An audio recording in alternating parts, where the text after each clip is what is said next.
pada anak-anak sejak dini yang tentunya sesuai dengan jenjang umur mereka. Setuju apa tidak? Setuju. Siapa yang setuju tunjuk tangan dulu. Yang kanan kayaknya nggak setuju, kayaknya nggak dapat sex education dari kecil. Dapat nggak? Paham, kurang paham. Dapat edukasi seputar seks nggak dari mamahnya waktu kecil? Atau nyari sendiri di internet? Ada yang tangan nyari sendiri di internet siapa? Siapa? Tunjuk deh. Tunjuk tangan dulu deh. Kayaknya semuanya ya, semuanya nyari sendiri ya di internet ya. Oke, mudah-mudahan fitnah remaja muncul nggak kayak gitu ya.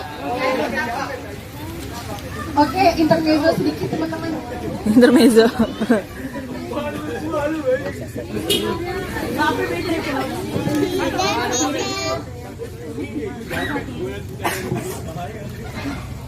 Nah, ini pertanyaan pertama tadi, apa sih itu sex education? Kalau tadi udah dibilang bahwa sex edukasi itu udah harus dilakukan dari anak usia dini. Nah, sekarang kita yang sudah terlanjur menganggap bahwa semua yang berhubungan dengan seks itu adalah tabu. Sekarang pertanyaannya, kita paham bener nggak apa sih itu sex education? Sampai-sampai saya harus berdiri nih di sini untuk berbagi ilmunya ke teman-teman semuanya. Merasa penting nggak sih saya jelasin apa sih itu sex education? Ini menurut Fossil, Future of the Sex Education, yang mengatakan bahwa tujuan dari sex edukasi ini, melakukan sex education atau melakukan edukasi seputar seks ini bertujuan untuk memberikan informasi tentang bagaimana sih kita bisa lebih sadar sama nilai. Dan nilainya bukan nilai di sekolah aja.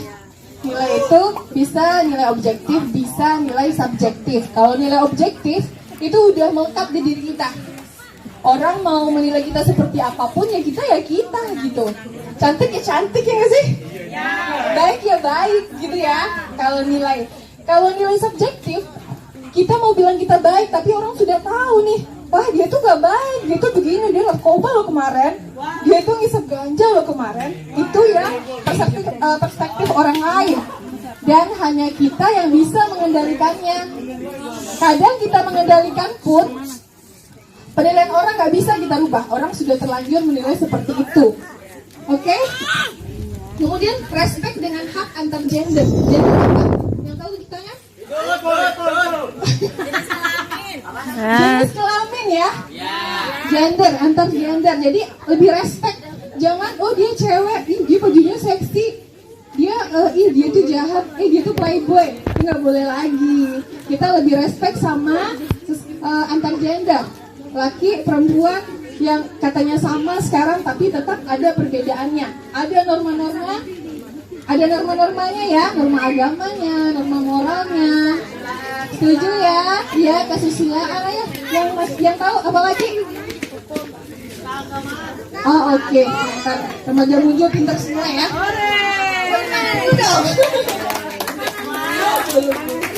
Kemudian bertanggung jawab terhadap diri sendiri dan badan kita sendiri. Nah, kalau anak dari dini sudah mendapatkan pendidikan seks, dia lebih bertanggung jawab dengan dirinya sendiri, dengan tubuhnya sendiri terutama. Dari kecil ibu kasih tahu, kamu tahu nggak perbedaan kamu dengan kakak kamu? Satu anaknya perempuan, satu laki-laki. Sama-sama punya rambut, sama-sama punya mata, sama-sama punya kaki. Tahu nggak apa perbedaannya? Pernah nggak ada yang kasih tahu kayak gitu sama anaknya? Atau tabu, malu ngasih tahu? Kita harus kasih tahu pelan-pelan perbedaannya di jenis kelaminnya. Kalau laki-laki namanya penis, kalau perempuan namanya vagina. Itu nggak boleh kita pungkiri. Itu udah dikasih sama Tuhan sama kita, harus kita syukuri dan harus dikasih tahu. Dan dia harus tahu siapa yang boleh memegangnya, siapa yang boleh membuka baju kamu, siapa yang boleh mencium kamu. Itu harus dikasih tahu dari anak kita kecil. Dan jangan sampai udah segede gini nggak pernah dikasih tahu, suka dia buka baju di mana, ya nggak sih? Nggak ngerti, bukan nggak diajarin sama mamanya. Mungkin orang tuanya juga malu-malu ngasih tahu ya selama ini. Jangan nanti anaknya jadi porno, takutnya gitu kali ya. Padahal sebenarnya tidak. Mumpung dia masih kecil, masih bisa menerima, masih bisa berpositif. Anak kecil itu hanya ada dua, hitam dan putih. Kalau dikasih tahu yang baik, dia akan ikutin yang baik. Ini baik, ini salah. Jadi dia hanya tahu hitam dan putih. Begitu beranjak remaja, dia udah tahu sama yang namanya abu-abu. Udah ada galau, udah ada cinta-cintaan, udah ada kabur-kaburan, udah ada backstreet. Bener nggak? Ada nggak anak-anak ibu-ibu di sini yang anak-anaknya sudah backstreet? Tahu backstreet nggak? Tahu nggak backstreet apaan? Nah itu zona abu-abu ibu-ibu. Nah itu harus hati-hati ya. Kita harus hati-hati sama yang namanya zona abu-abu ini. Takutnya dia udah nggak tahu sama zona putihnya. Entah karena kelalaian orang tua dulu, bukan orang tuanya nggak bisa apa-apa ya, bukan orang tua nggak ngajarin, karena terlalu menganggap tabu selama ini. Akhirnya anak juga ngambang, lebih banyak abu-abunya, bener nggak? Nah dengan pendidikan seks ini, kalau udah seperti itu sehingga si anak-anak itu bisa tumbuh menjadi dewasa yang sehat secara seksualitas, baik tubuh maupun pikirannya. Nah kalau saya pengalamannya begini. Adek, mama hamil. Ma, adek bayi datangnya dari mana pas lahir? Adek bayi datangnya dari surga, kata mama. 5 bulan berikutnya nenek meninggal. Ma, nenek udah meninggal, perginya kemana? Ke surga. Bingung nggak? Yang lahir datang dari surga, yang mati ke surga juga. Nah, makanya kita boleh memberikan jawaban yang abu-abu seperti itu. Kita harus menjelaskan. Kalau memang nggak tahu, tinggal kasih tahu. Oh, mama belum tahu nih jawabannya, tapi mama janji akan kasih tahu. Kamu jangan cerita yang lain dulu ya. Jadi harus kasih tahu yang benarnya, jangan malu-malu. Datang adik bayinya dari mana? Jangan sampai bilangnya nanti dari dengkul. Dia mikir kok dari dengkul bisa lahir dari bayi. Nggak boleh ya. Ada yang tahu nggak yang kanan? Pernah dikasih tahu mamanya nggak? Adik bayi lahirnya dari mana? Nggak pernah nanya ya? Nanyanya kemana? Ke Mbak Google? Enak ya, zamannya zaman Google ya. Zaman aku nggak ada Google. Jadi, coba ada yang bisa jawab nggak? Jadi bayi lahirnya dari mana? Datangnya dari mana? Nah, Vagina itu tempat lahirnya. Dari lahir ya. Dari Allah. Itu bener banget. Dari Allah. Nah ini tahu kan? Ini siapa nih? Tahu nggak ini? siapa itu? Dokter Boyke. Masa Budi Anduk sih? Ini beneran Budi Anduk? Nggak kegantengan nih buat Budi Anduk nih. Ini Dokter Boyke ya. Biasanya kalau dokter seks katanya ini. Jadi aku pasang fotonya dia deh. Nah, kata Dokter Boyke dan Sonia, dia memaparkan bagaimana cara orang tua memberitahu anaknya mengenai seks. Nah, ini sejak kecil anak diberitahu bagian organ intim yang tidak boleh disentuh oleh orang lain. Ini kayak yang saya bilang tadi ya, kasih tahu sama anaknya, ini organ intim kamu nggak boleh dipegang sama siapapun. Ibu-ibu juga hati-hati buka baju anak kecil di depan umum. Itu sama aja kayak ngajarin, mama aja boleh buka baju aku kemarin di depan umum. Begitu lagi kan. Ajarin dia malu dari kecil. Nah, kadang-kadang biar cepet nih ganti aja bajunya di sini. Orang udah ngeliat semuanya. Yang ada di pikiran anak siapa? Yang hanya ada hitam sama putih. Oh, ini putih nih, boleh nih gitu kan? Nah, itu nggak boleh, salah juga. Jangan-jangan ada yang suka buka baju nggak di sini? Di sembarang tempat atau buka baju orang nggak? Dia jago. Dia jago lagi. Terus nggak boleh ya?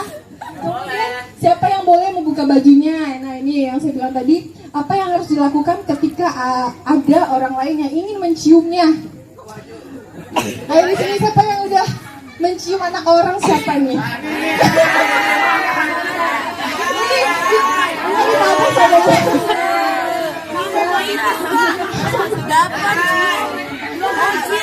Gak boleh ya, gak boleh nyosor-nyosor kayak gitu. Masih harus sekolah dulu, harus paham dulu kapan baru boleh nyium. Yang boleh dicium kan nanti istrinya doang, ngerti gak? Paham ya?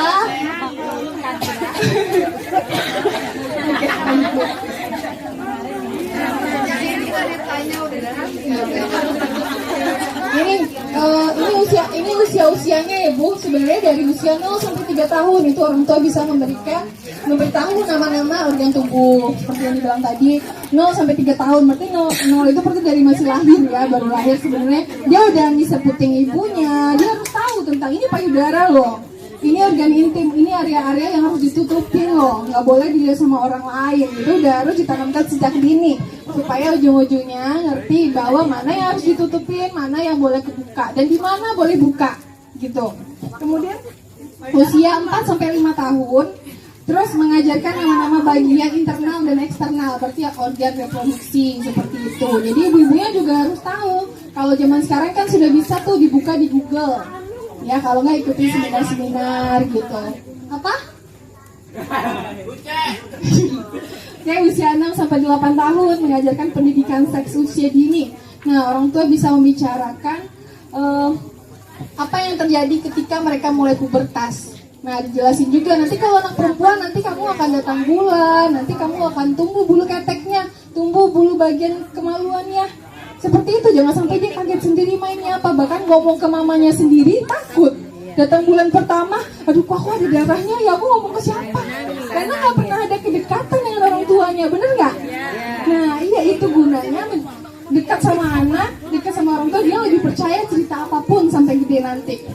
Kemudian nanti ada usia 9 sampai 12 tahun, 13 sampai 18 tahun, sampai dia bisa mengerti sendiri. Udah paham sendiri, karena itu udah memasuki usia-usia perguruan tinggi juga ya, udah bisa ke fakultas gitu. Oke, next Bu. Nah, sistem reproduksi pada manusia. Next Bu. Nah, ini perbedaannya wanita dan pria. Malu nggak lihat gambar begini? Biasa ya? Ya udah jelas kalau sekarang kita ini tentang sex education, jadi nggak ada tabu-tabuan, kita belajar tentang kesehatannya ya, bukan hal-hal yang porno. Oke? Nah itu perbedaannya, jadi nggak perlu dijelasin lah. Udah paham lah ya, ada kalau perempuan ada rahim, ada vagina, ada cervix. Nah pintar, remaja muncul udah oke lah pokoknya. Nah ini sistem reproduksi ada fungsi-fungsinya juga. Kalau pada pria, terutama untuk produksi dan penyimpanan apa? Apa yang disimpan di area reproduksi pria? Wih, pintar kan? Oke. Kemudian pada wanita ada sel telur dan ada rahim tempat berkembangnya bayi ya. Iya, janin pintar. Nah ini masa pubertas yang dibilang tadi. Pada wanita nanti ada menstruasi, bentuk tubuhnya mulai berubah, mungkin akan ada jerawatan, tubuh bulu-bulu halus di rambut. Laki-laki mungkin nanti akan ada jakun, suaranya dari imut-imut menjadi gitu ya. Nih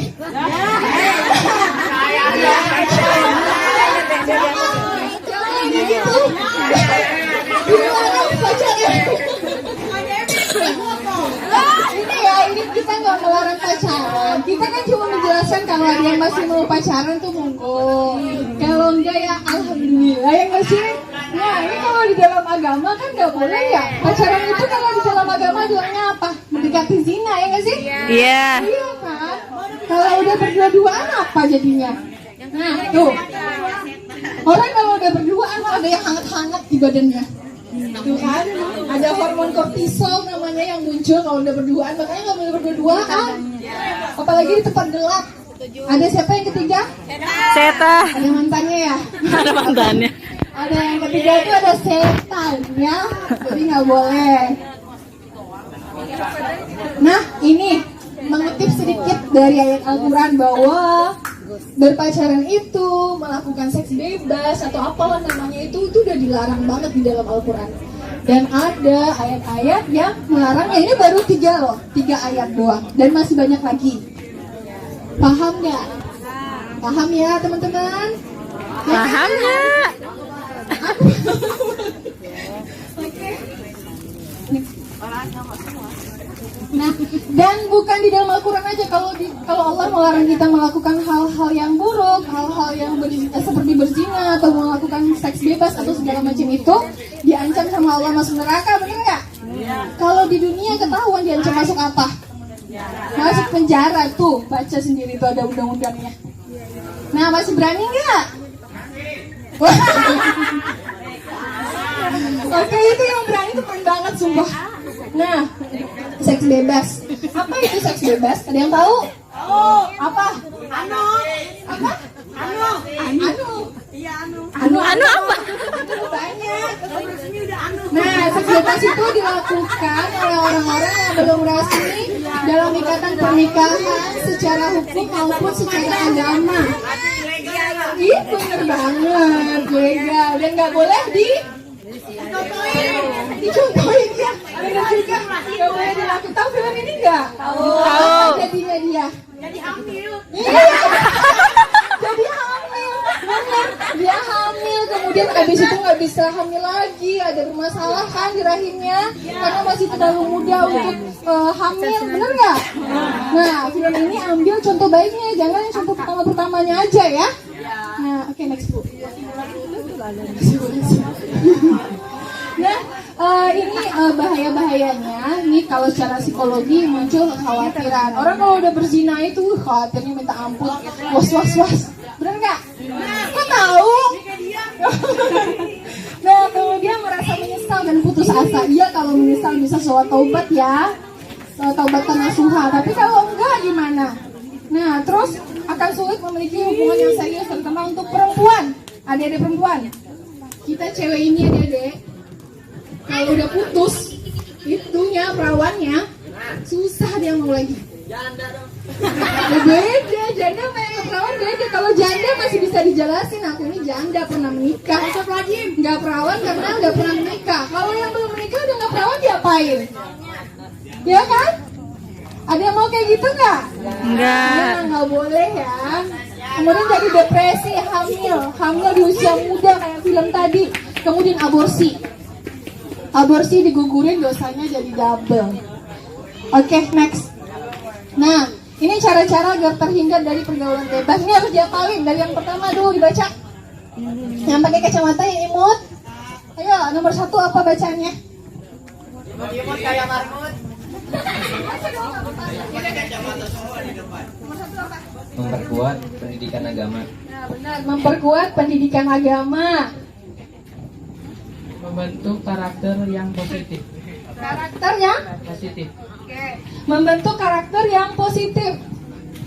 Tidak memilih teman yang baik. Teman-temannya di sini baik nggak? Teman-temannya baik nggak? Mempererat hubungan orang tua. Nah, mempererat hubungan orang tua dan anak. Ini untuk ibu-ibu juga ya. Ya, oke. Memberi pendidikan seks pada anak dan remaja. Memberikan pendidikan seks pada anak dan remaja. Ini hari ini udah salah satunya. Ini itu ada hantu di belakang. Kemudian yang Menghindari lingkungan yang tidak kondusif. menghindari lingkungan yang tidak kondusif, ya, entah pub atau apa nggak tahu ya. Mendampingi anak dalam penggunaan gadget. Mendampingi anak dalam penggunaan gadget.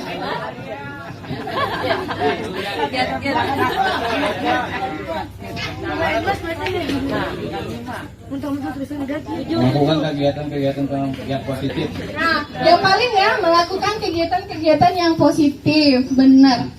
Udah semua.